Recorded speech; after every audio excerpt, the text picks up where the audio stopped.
Tonight, friends, I'm going to talk about fine food, fine breakfast, fine flavor and nourishment, and I'm not going to talk about ration food. How do I do it? Well, easily, good people, easily. I talk about crisp, toasty brown grape nuts flakes. They're mighty swell eating. Yes, grape nuts flakes are tops for taste appeal. They have such a malty, rich goodness, such an outstanding, distinctive flavor, that grand grape nuts flavor, in tongue-easing, toasty flake form. And here's news for you homemakers on the thrift shift. You can buy as many as you need of those big 12-ounce economy-size packages of grape nuts flakes without spending a single precious ration stamp. Delicious, nutritious grape nuts flakes are not rationed. Ask for Grape Nuts Flakes, America's fastest-growing breakfast cereal.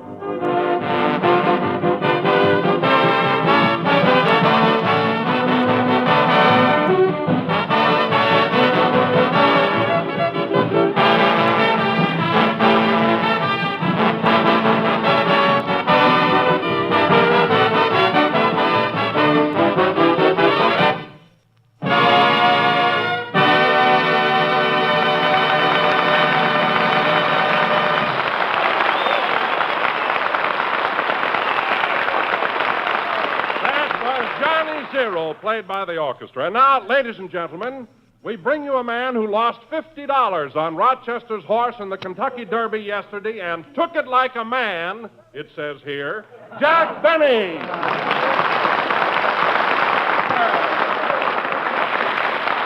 Thank you. Hello again.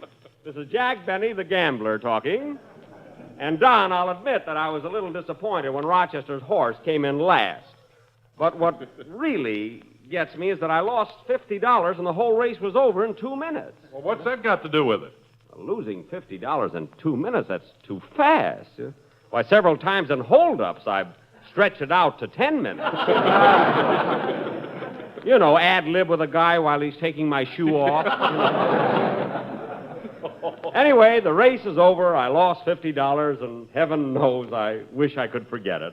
I mean, I'm really not a sore loser. What do you mean you're not a sore loser? Oh, hello, Mary. I mean, I can take it. I never care what I lose on a horse race. What are you talking about? A couple of months ago, you lost $2 on one of Bing Crosby's horses, and you burned his house down.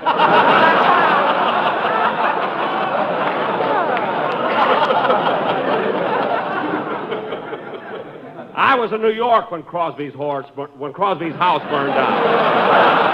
It should have been his horse. But getting back to the Kentucky Derby, I wasn't disappointed when I lost that bet on Rochester's horse. I heard the result over the air, I walked over to the radio, and I turned off the dial. You bit off the dial. Mary, for the last time, I was not disappointed. I was not upset. Then why did you run in the bathroom and try to slash your wrist? Because the broadcast was sponsored by Gillette Blue Blades, and it threw me a thought. That's the only reason. Say, Jackson, you aren't the only guy that lost dough on that race. I hear Rochester lost his whole bankroll. Yeah, he wired me for some money, but I didn't send him any. Well, then how's he going to get home? He's riding his horse from Kentucky. He'd make much better time if the horse would ride him. Burnt cork, he had to call him. Burnt cork. I can roll a cork down the street with my nose faster than that horse can run. It just so happens you have a very good nose for cork rolling.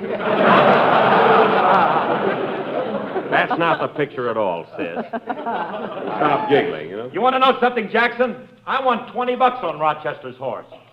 How could you win $20 when the horse came in last? I bet he'd still be breathing at the end of the race. Well, as a matter of fact, Phil, you're the kind of a... Oh, hello, Dennis. Hello, Mr. Benny. Well, you lost $50. Go ahead, kick me.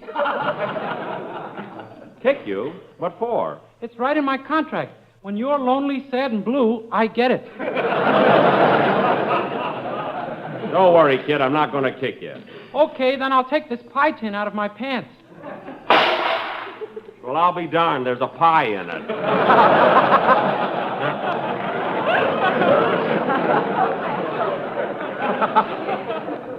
And now, ladies and gentlemen... Lemon meringue. I know.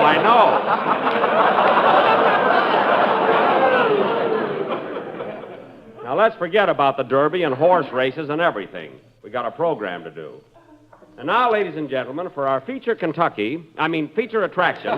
this evening, we are going to present... Oh, pardon me, Jack, I'll take it.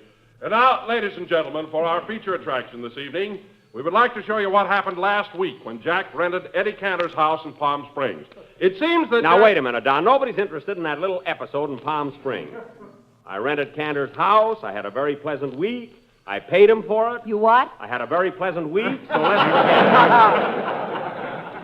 it. Tonight we're going to do a play. But Mary thought this would be much Mary, funnier. who's the boss of this program, me or Mary? Grape nuts flakes in the big 12-ounce economy-size package. That's who's the boss.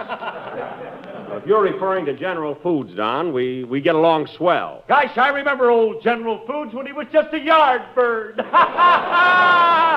hair's ought to be shot. Miss me.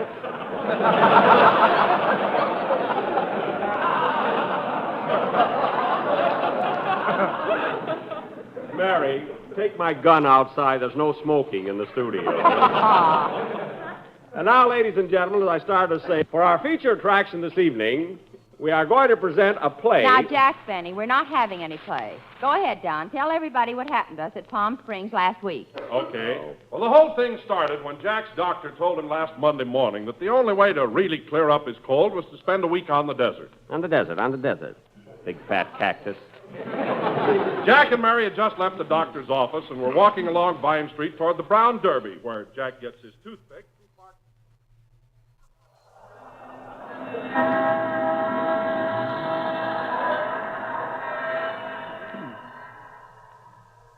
There you are, mister. Are you all right now? Yes. Thanks, honey. Are you sure you can manage alone? Yes. I'm all right. Well, goodbye, mister. Goodbye. Darn those Boy Scouts. They're always leading me across the street.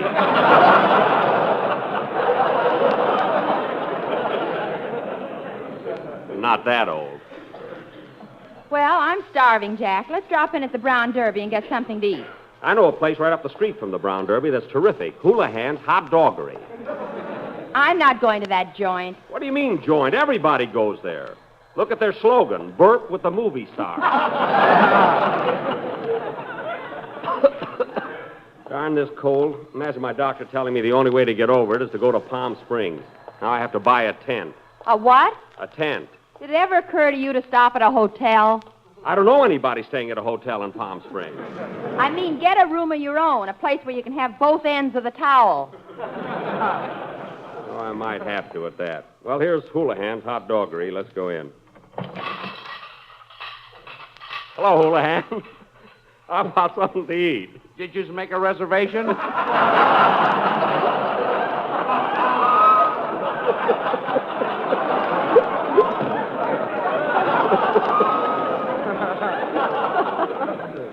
I don't know, did you, Jack? No, I forgot to. Then you ain't eating. Look, Mr. Houlihan, I wish the plates in here were as shiny as his head. Look, Mr. Houlihan, I'm Jack Benny. I dine here 4 or 5 times a week. You got a wonderful stomach. Get out of here before it's too late. Okay, some other time. Come on, Mary. Let's go. Wow, this fresh air smells good. We were only in there a second. If you want to go out to reach so ritzy, we'll walk down to the Brown Derby. Come on.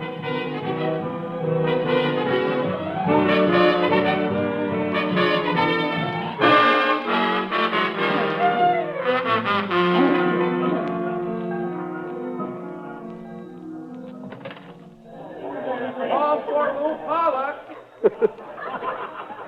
Gosh, the Brown Derby sure is jammed today. Give me your arm, mister, and I'll help you through the crowd. Go away, Sonny. Go away. I don't need you. Well, if you ever do, ask for a Dick Davis Beaver Patrol. I'll remember that. Come on, let's find a table. Yeah. See, this place sure draws the tourists. I hope nobody asks me, Jack Benny, for my autograph. What's that name again? Jack Benny. Well, nothing happened. Let's eat. There's Chilius, the head waiter over there. Maybe he can... Say, Jack, isn't that Eddie Cantor in that front booth? Where? Oh, yeah, that is Eddie. Yeah, I hope I look as good as he does when I'm his age.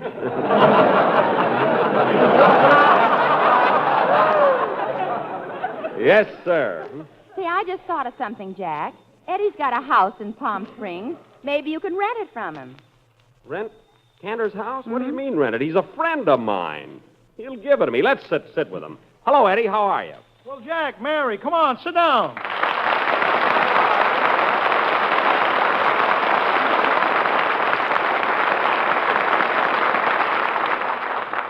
Well, Jack, what are you doing in the Derby? Raining outside, huh?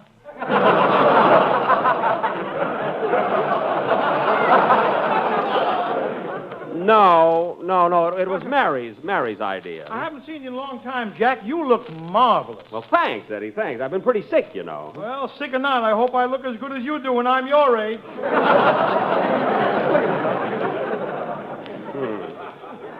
Well, how's the family, Eddie? How's Ida and the boys? Oh, they're all...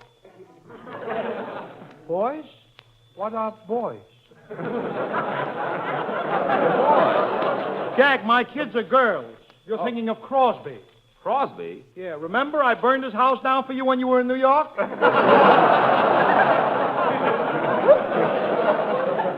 Oh, yes, thanks. Well, go ahead and order something to eat, Mary. Incidentally, the peanut butter sandwiches here are delicious. Incidentally, I'm having the cream turkey. Incidentally, the cream turkey costs $1.75. Incidentally, everybody's looking at us. Let them look. They're looking. All right. You can have the cream turkey, Mary. But if I ask you for a kiss on the cab on the way home, don't say what for. See, I'm kind of hungry myself. What are you having there, Eddie? It looks good. Chicken soup with egg noodles? Chicken soup with egg noodles, huh? Think I'll have some of that. Okay, I'll have the waiter bring you a spoon.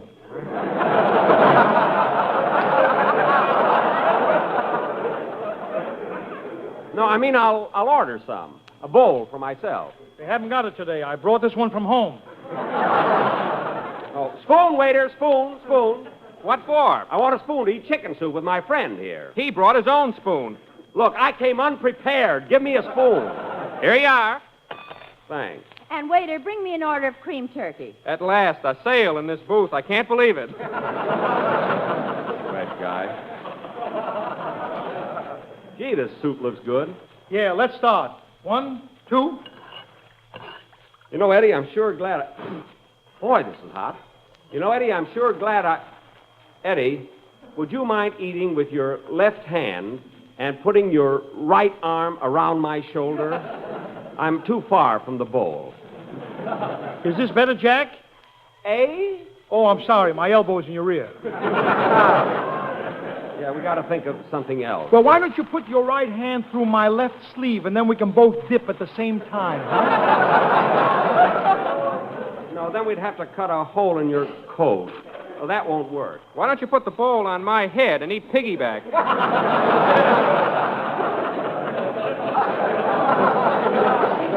You go and get that cream turkey. I think we're all right now, Eddie. Let's go. 1, 2. As I was saying, Eddie, I'm sure glad I bumped into you. By the way, Jack, would you mind breaking a cracker and putting it in the soup? Sorry, Eddie, but I can't stand crackers in my soup. Well, break one in anyway and float it over to my side.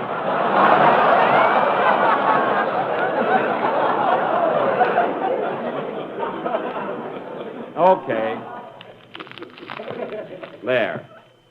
Anyway, Eddie, I'm sure glad I bumped into you. You see? The crackers aren't floating. You see, they're all on my side. Well, tip the bowl a little, will you?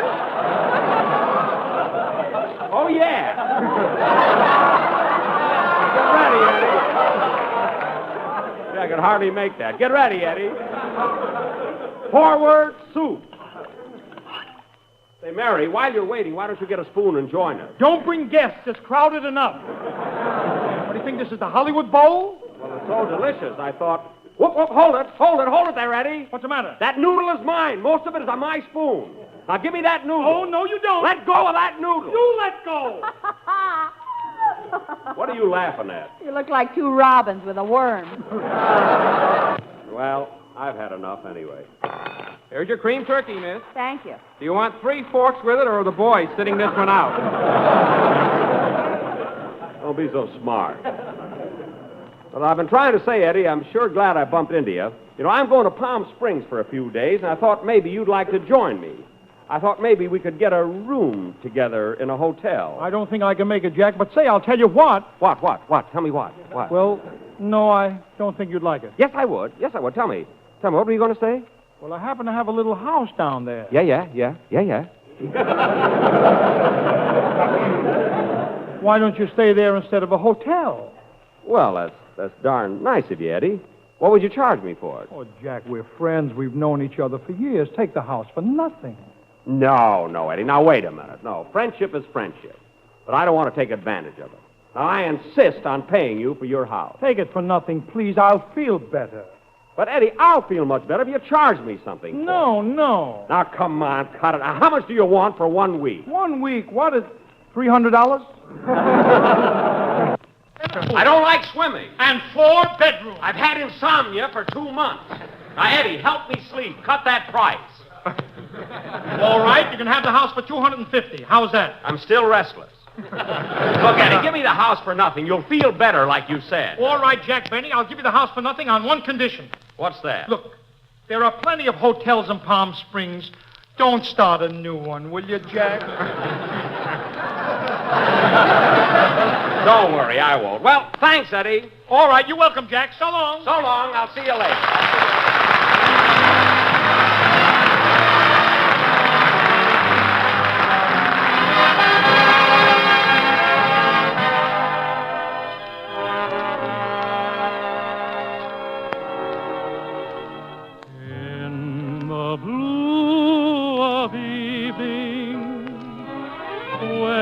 Appear close to me, dear one. There in the dusk we'll share a dream reverie.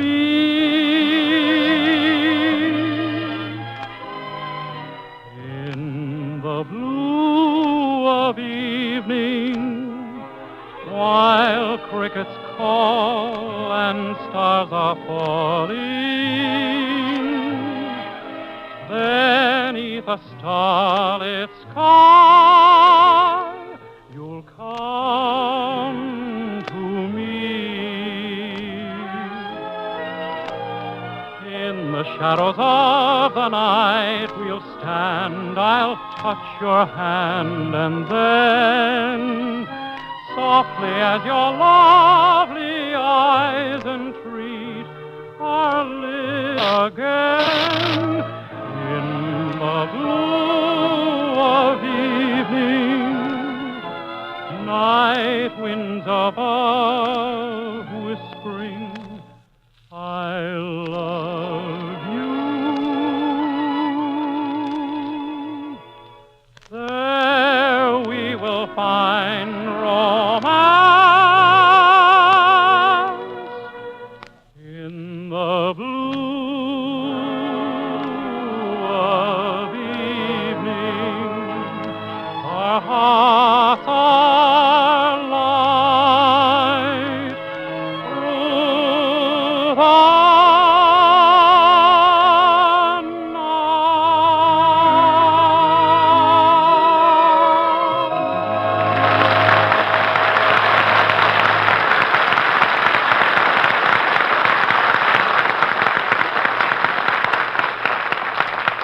That was In the Blue of Evening, sung by Dennis Day. And now, ladies and gentlemen, to continue with our story of what happened when Jack rented Eddie Cantor's house in Palm Springs. Hey, you big fat stool pigeon. Tell him everything.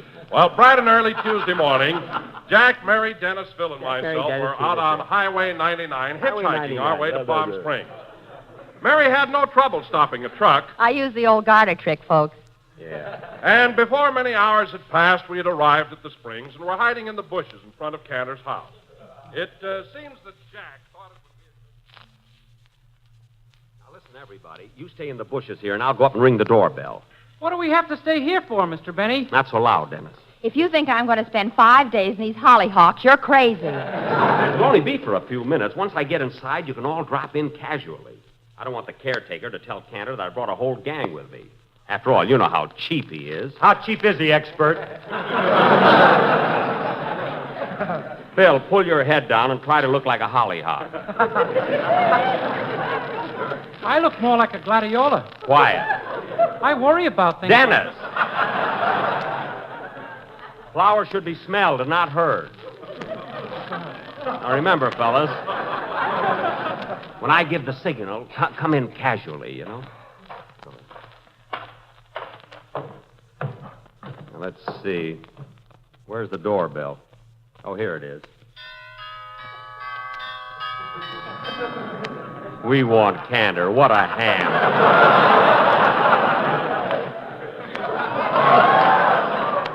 Pull your heads down, kids.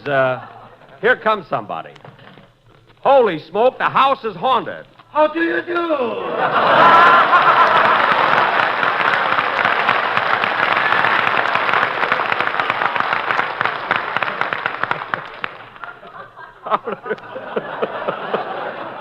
How do you do? Are you the custodian? I beg your pardon.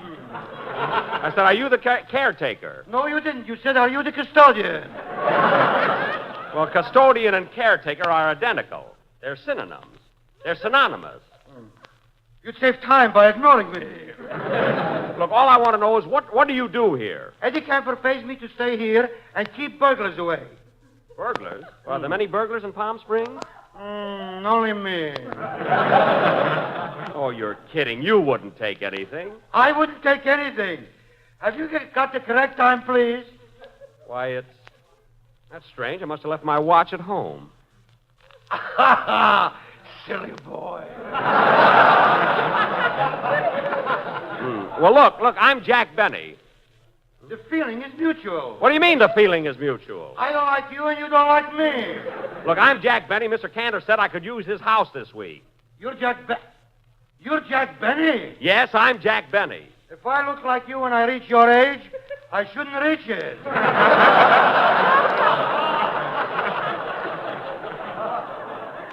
What's that got to do with it? Are you going to let me in or not? Yes, come in and bring those hollyhocks with you. Come on in, kids. Everything's all set. Come on.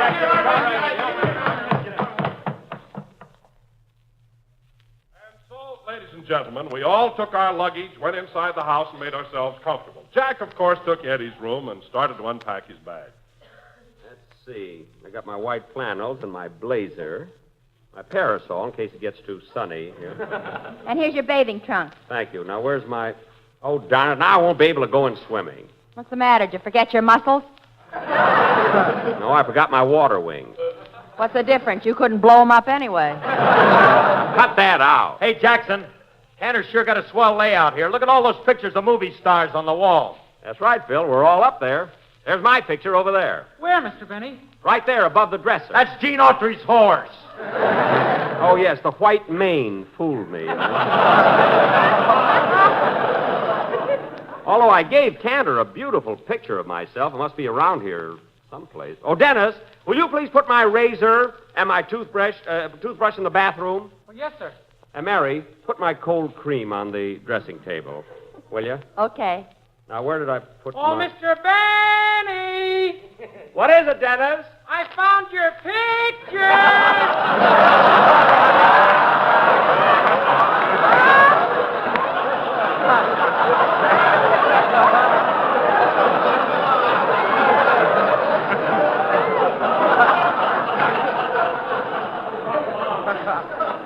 I knew he had it around here someplace. Who can that be? I'll get it. Hello? Hello, Jack. This is Eddie. Are you comfortable? Is everything all right? Oh, swell. The house is wonderful, Eddie. I'm glad you like it. By the way, Jack, I had a little talk with Ida, and I told her I'd let you have the house for nothing. How'd she take it? When I stopped bouncing, it was $300. You mean Ida expects me to pay $300 rent? Yes, and 10 cents for the chicken soup. Well, all I can say is you're a fine friend. Well, don't blame me. Don't blame you. Who's the boss in your family? You or Ida? I'll call you back. You're standing right here. But, Eddie, argue with her, insist. What are you, a man or a mouse? I'll have to call you back on that, too. Okay, I'll send you a check. Goodbye. Goodbye. I'm sorry about this, Jack, but anyway, have a good time. Either stop pushing. I can certainly wish him a good time. Have a good time, Jack. Keep it. How a woman can make such delicious chicken soup and be so mercenary. Oh, what'll we do, Jack? Go home? We can't go home. I'm stuck for $300, 10 cents, and a wristwatch. Now, listen, Mary, and this goes for all of you. You're all shipping in and paying for your rooms here. Phil, you get the big room at the head of the stairs. That'll be $10 a day. And Don, Yes, Jack? you get the corner bedroom with cross ventilation. That's $12.50. Dennis, you can sleep on the Davenport for $3.50. Mary, you take Ida's room, and we'll put a sign out front, tourists accommodated. I'll get that $300 back if it's the last thing I do.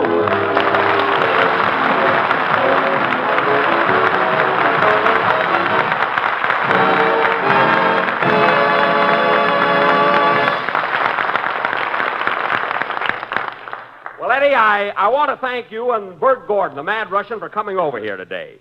And, really, I was thinking... Oh, stop thinking. You've got the violin under your chin. Phil is ready. I'll sing, all right? Okay, let's go. Come on. Give us an introduction. Every star above knows the one I love, sweet. And the moon up high, I'd like to kill that guy, sweet. No one else, it seems, ever shares my dreams. And without you, dear, I don't know what I'd... When you're feeling mighty blue, Grape Nut Flakes is good for you. Heart of mine, you live all the time, sweet. No one else, it seems, ever shares my dreams. And without you, dear, I don't know what I'd... Wish that he would play piano so I could sell my sweet Ipana. Heart of mine, you live all the time, sweet Sue. Just you.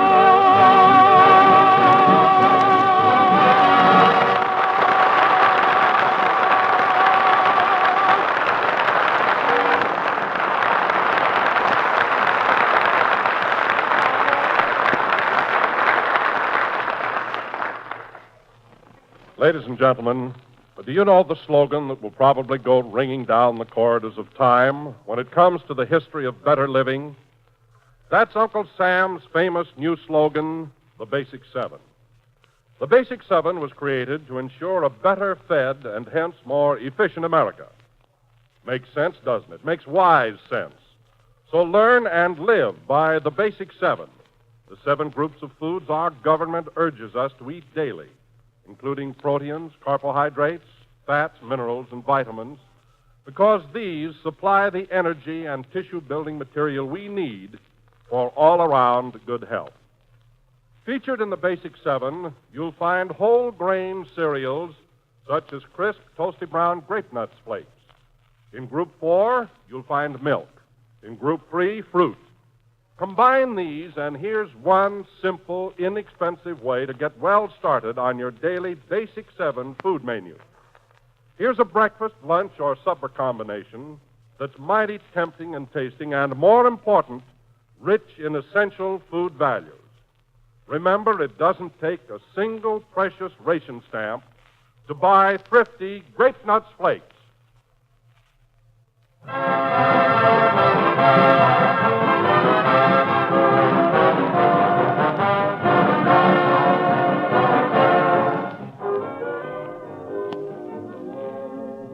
This is the last number of the 31st program of the new Grape Nut Flake series. We'll be with you again next Sunday night at the same time. Good night, folks. The Jack Benny program is written by Bill Morrow and Ed Beloy.